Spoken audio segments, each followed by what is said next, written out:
Hi, everyone. You have joined Women's Wrestling Talk, the #1 women's wrestling show on the planet for the Women's Wrestling Army recap. We are doing episode 26 today, and we have a stat card for you, so tune in.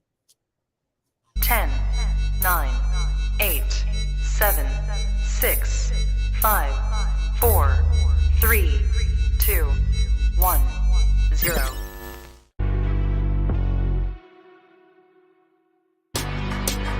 Women's Wrestling Talk, the #1 women's wrestling show on the planet. Hi, everyone. It is another day to talk about some great women's wrestling for Women's Wrestling Army. I am Shay Sawyer. I am here with Aisha Lomax down here and the amazing Lyric over here. How are you guys today? Life is good, man. Life is good. We are here. We are thriving, and we are taking it one day at a time, as always. But like Shay said, we are back with another episode of your Women's Wrestling Army.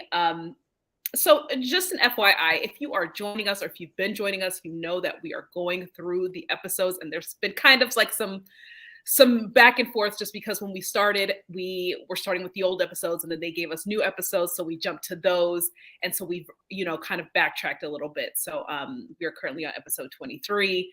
It's called Making It Rain, REIGN, making it rain, but also rain. And like Lyric said, we got a stacked episode. So you want to get into it? Yeah, so it right away starts. They're at the Bergen Eagles. Berwyn. I don't know why it changed it like that. My notes are actually fighting me. So yeah, the Berwyn Eagles. And we have Laynie Luck in front, stating that Women's Wrestling Army joins the women's wrestling history in that building. And Laynie says her luck isn't running out anytime soon. I'm such a fan of her. What do you guys feel about Laynie? Laynie's awesome. I mean, yes. She's awesome. What else are we gonna say?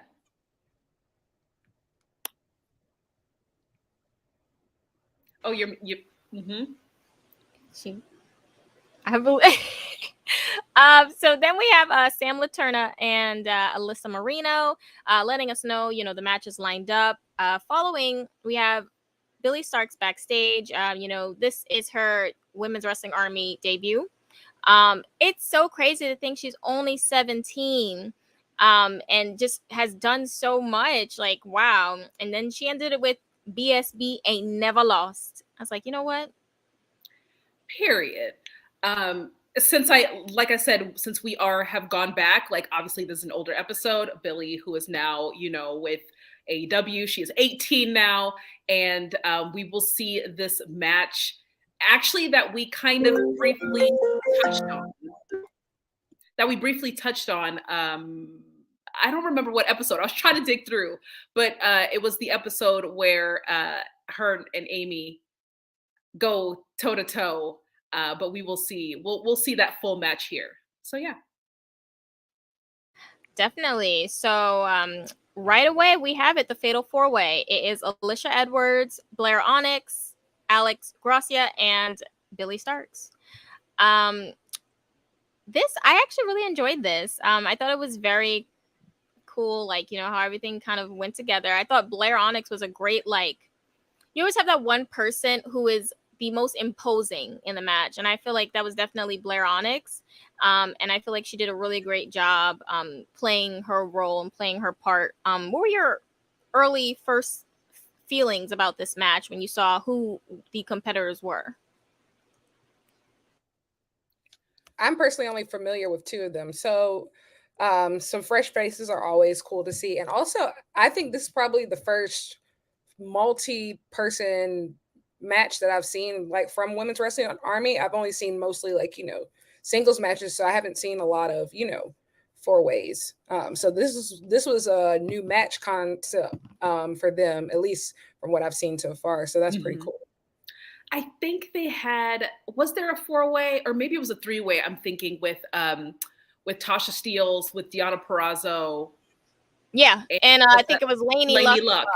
I think it was that just the only 3. time. But I've never Yeah. seen one with like 4 people, so I think Same. this was the first time. Yeah. I thought, listen, we've seen Alex Gracia before, obviously Alicia Edwards and Billie Starks, and even Blair Onyx. We've, talked about them before, and it's always nice because when we saw Blair Onyx for the first time, like I didn't know who she was, and again, like she's kind of like the different kind of wrestler thrown in here. So Yeah. She definitely made a good mark. Okay, with me, okay? So we'll get into the match now. Right away, we have Blair. She starts crawling backwards, just randomly. Like, I noticed this is her thing because she just kept doing it randomly throughout the match. I was like, okay, I don't know if this is the right time for this, but sure. She extends her hand while being in that state, and she's met with boots from all the other 3 competitors. Blair ends up on the apron after fighting, the other competitors off because they realize she is the most imposing figure and they need to band together to get her out. While she's on the apron, and she hits a forearm on Alicia returns that, but Blair still kind of holds on. She's holding on to the rope, trying to bend her back.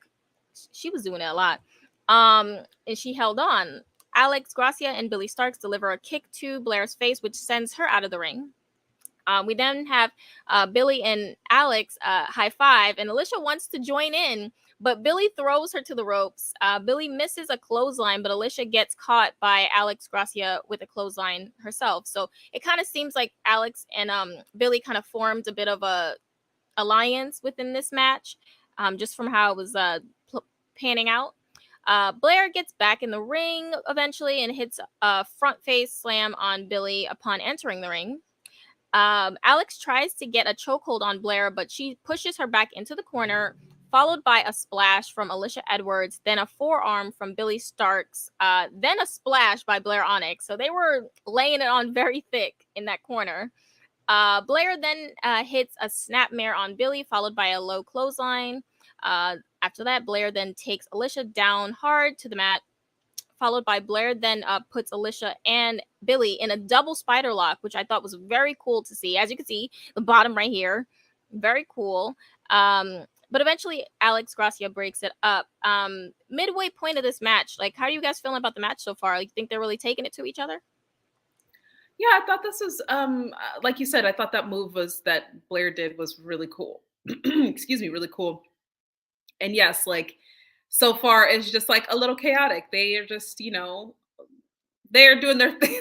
They are doing their thing. And it's always funny to see Alicia Edwards because, again, she is like tiny, like tinier than what I thought. So it's always just great to see her and they're just like flying around and like throwing herself. I don't know why that's so funny to me. She's like all of 5 foot, like 2 or 3. And I'm like, girl. Yeah. Yeah, I don't really have much to add, but it's cool to see them in Berwyn Eagles just because that's such a historic arena for not arena, but venue for Shimmer. And with this being like the new age of women's wrestling, I think it's very fitting for them to be fighting there. Like, it looks small, it is small, but there's a lot of history there. Size don't count. It's about the history and the heart. But yeah, back into it. Alex then hits a forearm on Blair, followed by a crossbody off the ropes. Eventually, Alex throws Blair's legs through the ropes and hits a backbreaker. It was very painful looking, honestly. I have scoliosis, so it was a lot for me. Alicia Edwards then trips Billie Starks onto the second turnbuckle, face first. After that, Alex Gracia hits a 619 on Billie and Blair, as you can see right there. Alicia Edwards then throws her body at both Billie and Blair. She says, "Wait, I have something too." Tosses herself. She just loves throwing her body at whatever. I think that's something I love about Alicia. She then hits a neck breaker on Billie, which causes a domino effect that helps Billie then also hit a DDT on Blair Onyx. It was kind of like a mixture of things. I loved it though. Alex Gracia goes for a high-risk move, but Alicia scouts and she has to roll through, which causes them both to hit clotheslines on each other. After that, Alicia says she's over it and gets out of the ring. But then she's still at the side. So Billie hits a dive on all competitors who happen to be outside as well. Billie hesitates on the top rope, which allows Alicia to throw her off. Alicia then hits a flatliner for a pin attempt. Alex Gracia hits a Shining Wizard at one point. Then Blair, Onyx hits the Spider Bite for a pin attempt. But Billie breaks it up and then goes for a roll-up pin attempt.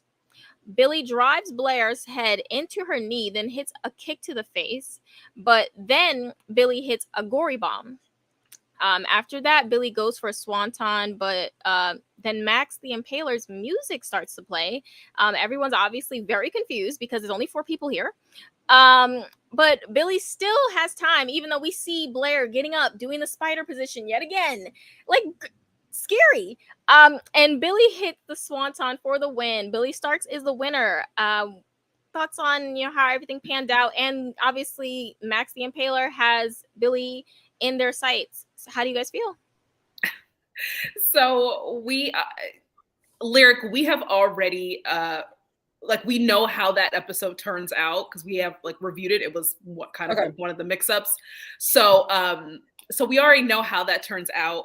It was nice to see it from the beginning. You know what I mean? To see how it was very much like they're trying to scare, Billie. So which I thought was funny. But yeah, I'll just leave it at that, just because we know how it turns out. And I thought this was really interesting, and I would love to, hopefully when we get newer episodes, this is an actual storyline that can continue, Yeah, Billie Starks is insane. She likes jumping off of things. She goes by Space Jesus. She worked, I think, what I think is probably the most rigorous, brutal indie schedule in the country right now while finishing high school, which is nuts. It's really cool to see her get her first Women's Wrestling Army win here. And obviously Max the Impaler is just incredible. Can't say enough about them, but I haven't actually seen the show that you all were talking about, you've already reviewed. So super excited to go back and actually watch that, because these two are two of the best in the world right now, hands down. Definitely agree. So now we have KiLynn King backstage with Gabby LaSpisa. Asked how she feels about her first match in Women's Wrestling Army. We have a lot of debuts tonight for this episode.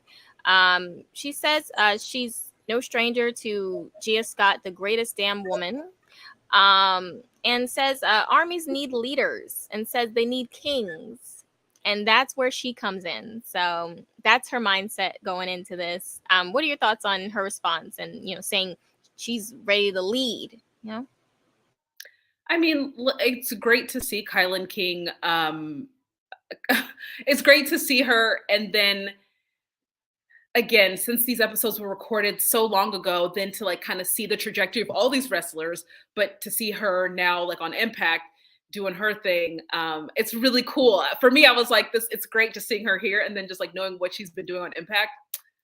All good stuff. I was going to say exactly the same thing. I'm almost positive this was before she got signed. And she was one of those really good unsigned talents, I think, for a really long time. She had some killer matches on Dark, Elevation, and I think she did a couple times on Rampage as well. Just this super strong wrestler who has it all. And so it's really cool to see her finally get some opportunities. This is before I feel she's on a much bigger stage now, but I feel this is probably the start of her getting more recognition that led to that Impact signing. So yeah, it's really cool. Definitely agree. I'm very happy for her. I think she's just great. So yeah, I'm happy for all her success. We now have Missa Kate backstage, starting trouble again. This is her favorite thing to do. For some reason, she's stealing Brooke Valentine's bag, but Laynie, the locker protector, Laynie Luck, is what are you doing? And when they ask her what she's doing, Missa yells, destruction and throws her bag and runs. Why? What are you guys' thoughts on like what's going on with Missa Kate? I don't know. I got nothing. You know how I feel about Missa Kate. I'm messy and I love drama, scripted drama. That's all I have to say. I love scripted drama. I like that too. So now we have Vita Vonstarr, her first match at Women's Wrestling Army, and says that she's alone and has a lot to prove now.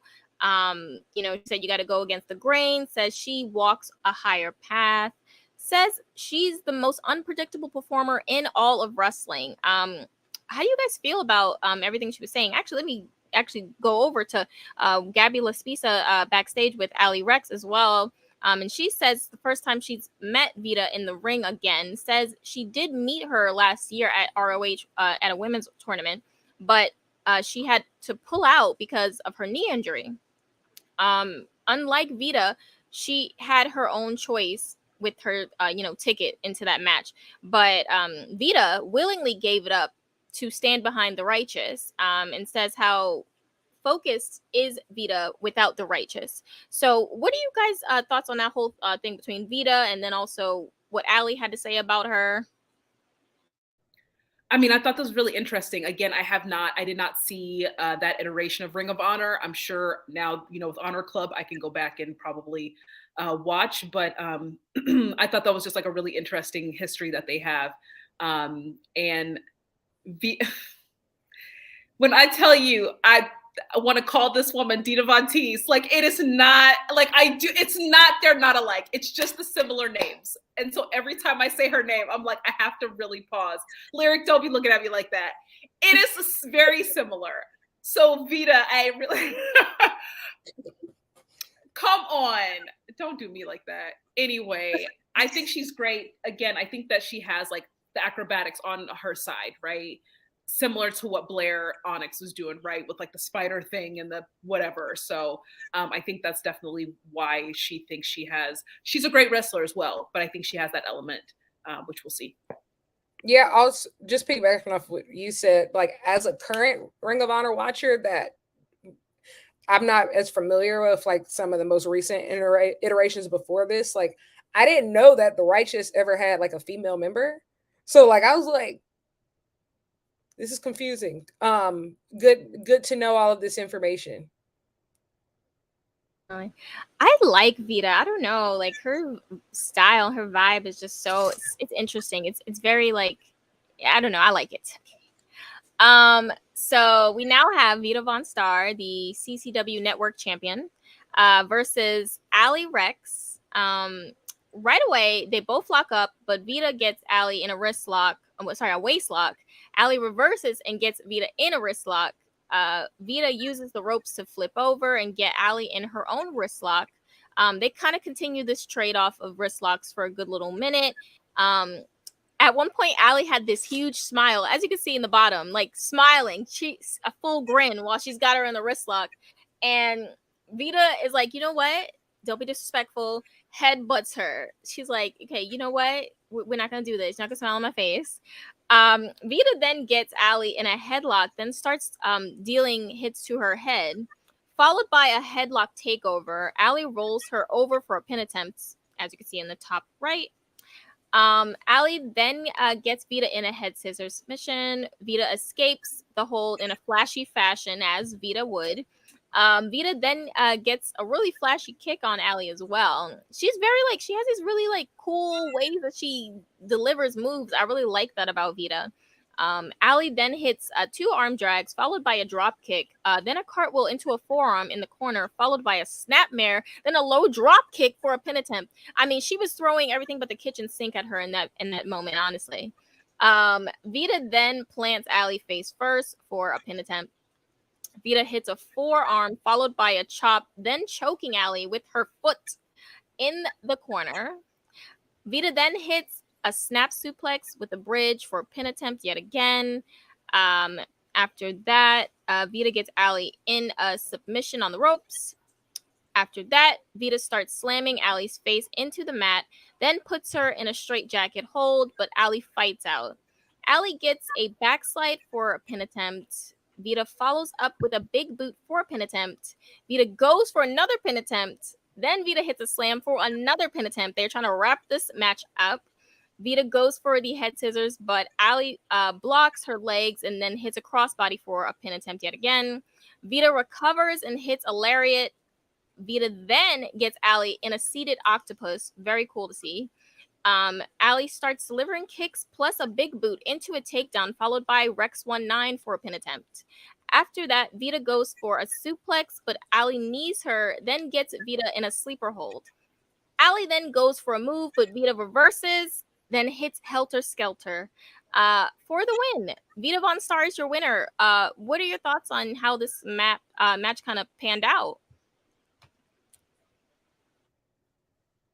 I got really behind on the slides, obviously. I was like, there we go. The win right here. I mean, I thought, listen, they're both really powerful. And I think I am a little bit more of a fan of Allie Recks, but you know, Vita winning this, I wasn't mad about it. I don't have anything to add. Do you, Lyric, are you familiar with either Allie or Vita at all? Yeah, I have seen Allie Rex's stuff. I've heard of Vita, but I haven't really seen any matches. Mm-hmm. Yeah. Okay, cool. Yeah, no, I just become more and more of a fan of Vita the more I see her. I really like Allie as well. I think she just has a really, really bright smile. Like every time I see her, she's smiling, and it's just like it's a great vibe she gives off. But Vita has like this intriguingness about her. Like I'm trying to understand her, and the way she wrestles is so like she does so many moves that people don't do all the time, and you know she's very flashy. She has a lot of things about her, and I just love her character work as well. So yeah, I'm just becoming more of a fan every time I see her.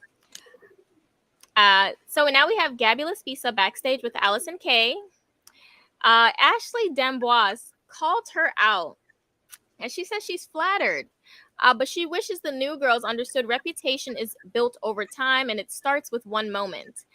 She calls back to a time in 2012 where Mia Yim broke her nose in 3 places and said there was blood everywhere, and they finished the match. And she said she got instant street cred from that and says she's no one's stepping stone.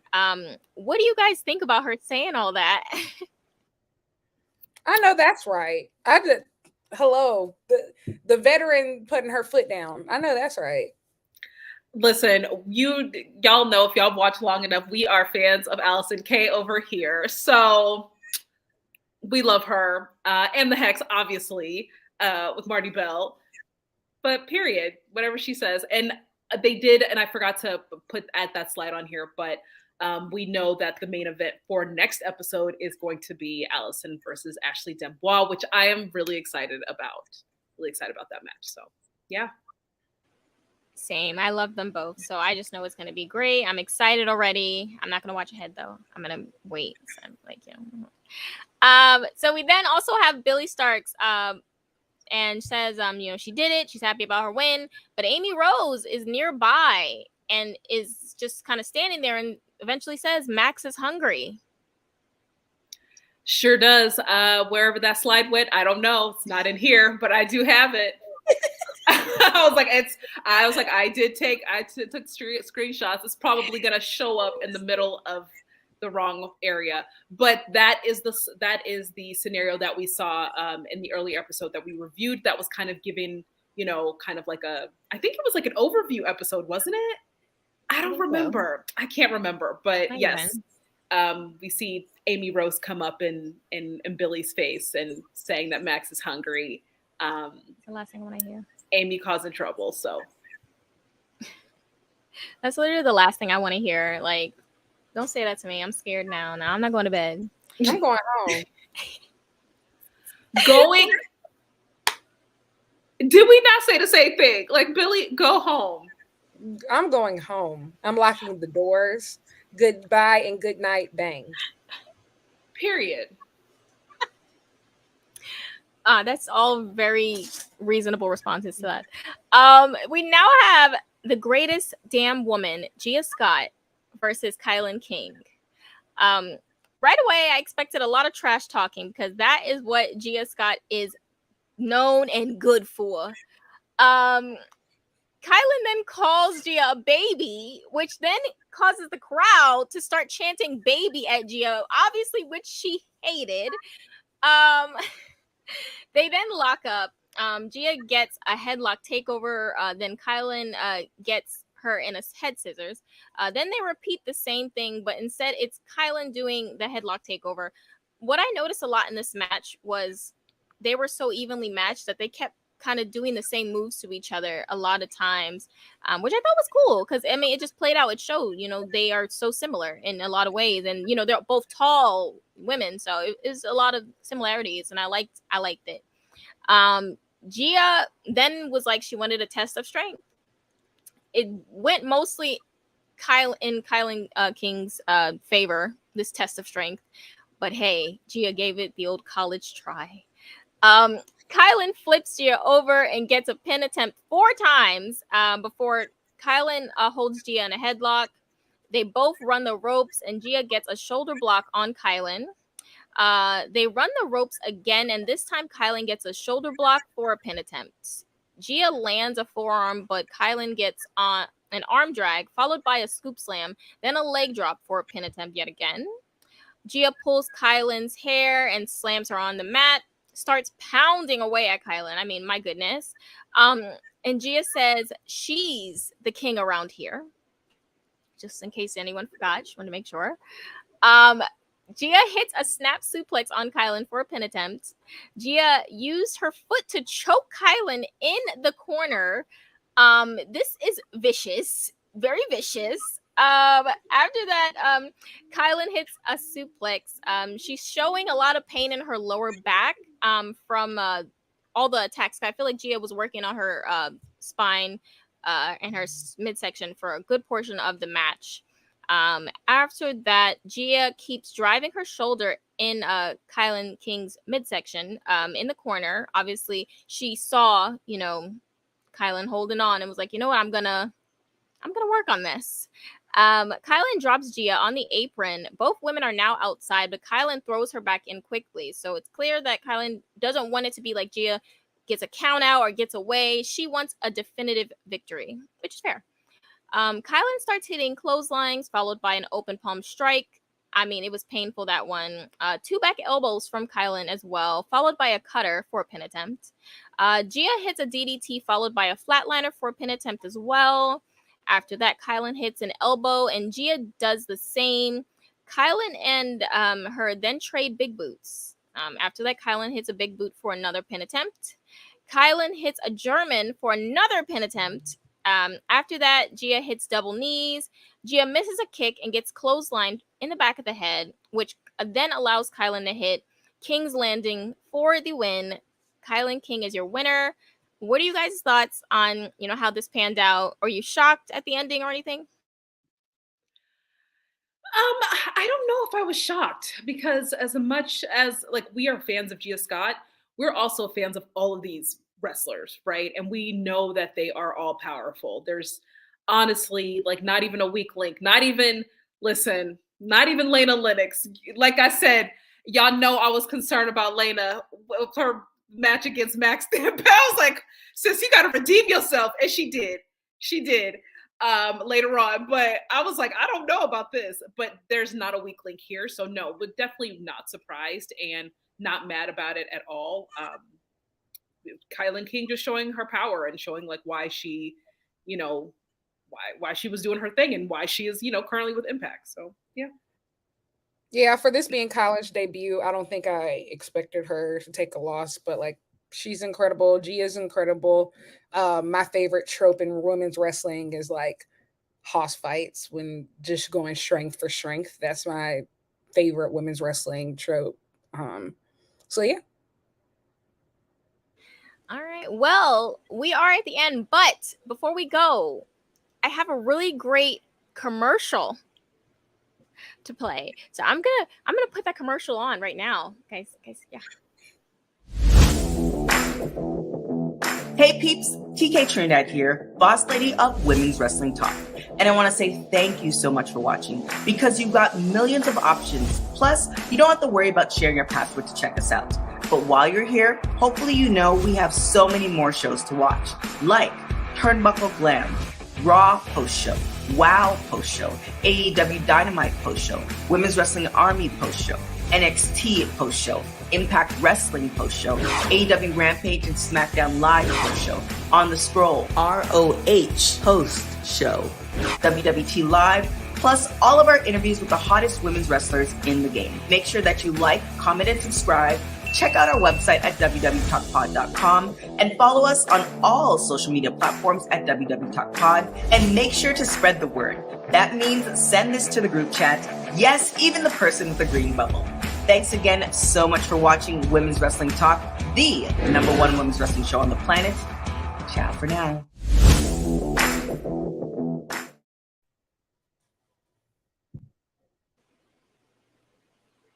So what else? I think that is it. That wraps it up for another episode of Women's Wrestling Army.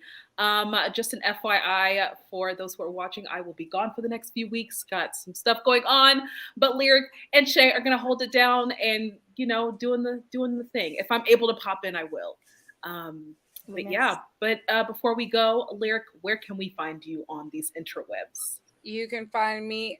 Oh, we get this direction wrong every time. Every week. Every week. Oh my God. You can find me at Lyric Wrestling on Twitter. I'm going to be honest, there's so many social media platforms right now. I think I've signed up for like 3 different accounts over the past week. I'm on the Instagram and the threads at Lyric Swinton. Yeah. And that you'll find all the things there. Shay, I know you're going to give us the rundown. We will be seeing you soon. You can find me on Twitter. Twitter at Aisha Watches. You can also find me on Instagram. It's my first and last name. A few of you have found me there. You can follow me. I signed up for Threads only to look around. That's all I wanted. I only wanted to look around, only to find out that they post your business on Instagram. And they're like, oh, your user number. Blah. I didn't ask y'all to do that. I didn't ask you to do that on my Instagram. I just wanted to take a look around. And then, I was going to say, now they're saying you can't delete your threads without deleting the whole Instagram. I said, damn. Exactly. So what a mess. So yeah, that's where you can find me. Gosh. Threads is starting to seem like a gang. They said there's only one way out. No, seriously, you got to get jumped out. This is death row, baby. This is death row. It's absolutely ridiculous. You can deactivate, but you can't leave. They said we are getting caught up in a billionaire war right now. Zuckerberg and Musk go in the war right now, and we are caught in the crossfire. That is crazy. And both of them trash. Ooh, terrible. Literally. I blame Muskie for the rate limited seating. This wouldn't have happened. Sad. Views and opinions are not representative of women wrestling talk as a whole. But so we just have to make a disclaimer, though we probably all feel that way. We ain't trying to get TK in trouble. Yes, absolutely. My views are my own. Same. Definitely mine. But Shay, where can we find you next? You can find me back here in an hour for NXT. That's where you can find me. And then I'll say everything. Okay. In the meantime, please check us out. You saw the commercials. Check us out with all of the shows and the amazing articles and the interviews and all of the things happening. Really excited about what Women's Wrestling Talk is doing. So I guess that's it for today. Until next time, this is Women's Wrestling Talk, the #1 women's wrestling show on the planet. Until later. Bye. Women's Wrestling Talk, the #1 women's wrestling show on the planet.